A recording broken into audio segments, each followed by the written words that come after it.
بسم اللہ الرحمن الرحیم۔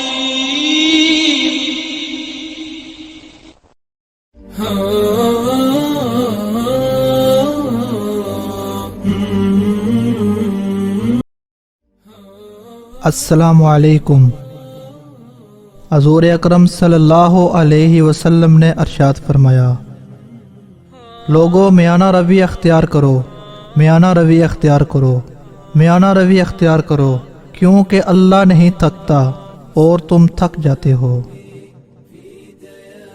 حضرت عائشہ رضی اللہ تعالی عنہ سے روایت ہے کہ رسول اللہ صلی اللہ علیہ وسلم نے فرمایا، لوگوں وہی کام کرو جن کو کرنے کی تم طاقت رکھتے ہو، کیونکہ خدا نہیں تھکتا اور تم تھک جاتے ہو، اور خدا کے نزدیک وہی عمل سب سے زیادہ مقبول ہے جو ہمیشہ جاری رہے اگرچہ تھوڑا ہو۔ مسلمانوں، لوگوں کو اسلام کی دعوت دو اور ان کو رغبت دلاؤ اور نفرت نہ دلاؤ، اور ان کو آسان باتوں کی ہدایت کرو اور سختی کے احکام جاری نہ کرو۔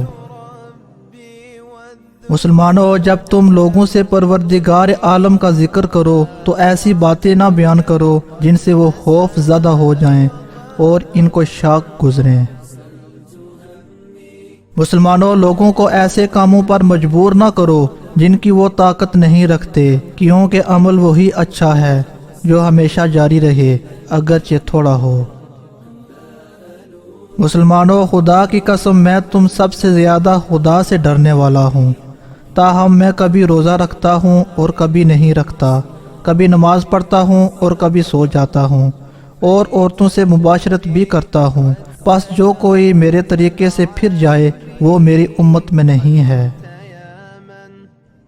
کاموں میں اچھا کام وہی ہے جس میں نہ افراط ہو اور نہ تفریط ہو، یعنی درمیانی ہو۔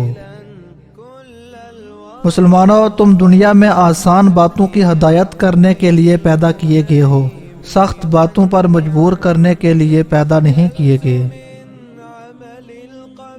مسلمانوں، خدا نے جن باتوں کی تم کو اجازت دی ہے ان کو کرنے میں کوئی حرج نہیں ہے، ان کو بے تکلف کرتے رہو۔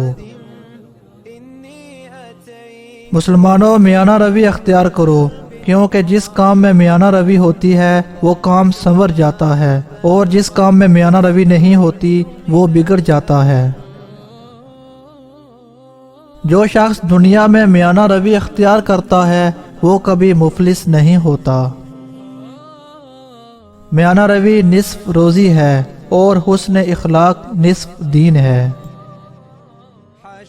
لوگوں سے میل جوڑ رکھنا نصف عقل ہے اور اچھی طرح سوال کرنا نصف علم ہے۔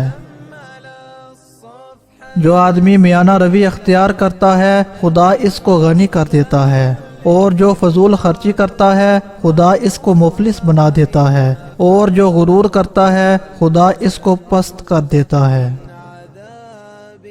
خرچوں میں میانہ روی کرنا بعض قسم کی تجارتوں سے بہتر ہے۔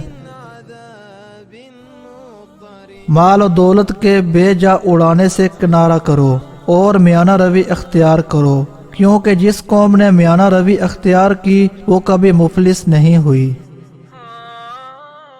امانت میں ایمانداری کرنا روزی کو کھینچ لانا ہے، اور امانت میں خیانت کرنا افلاس کو لانا ہے۔ سب سے پہلے جو چیز لوگوں کے درمیان سے اٹھائی جائے گی وہ امانت داری ہے، اور سب سے پیچھے جو چیز ان کے درمیان باقی رہ جائے گی وہ نماز ہے، اور بہت سے نمازی ایسے ہیں جن کی خدا کے نزدیک کوئی وقت نہیں۔ اللہ تعالی ہمیں ان احادیث پر عمل کرنے کی توفیق عطا فرمائے۔ السلام علیکم ورحمۃ اللہ۔ اللہ حافظ۔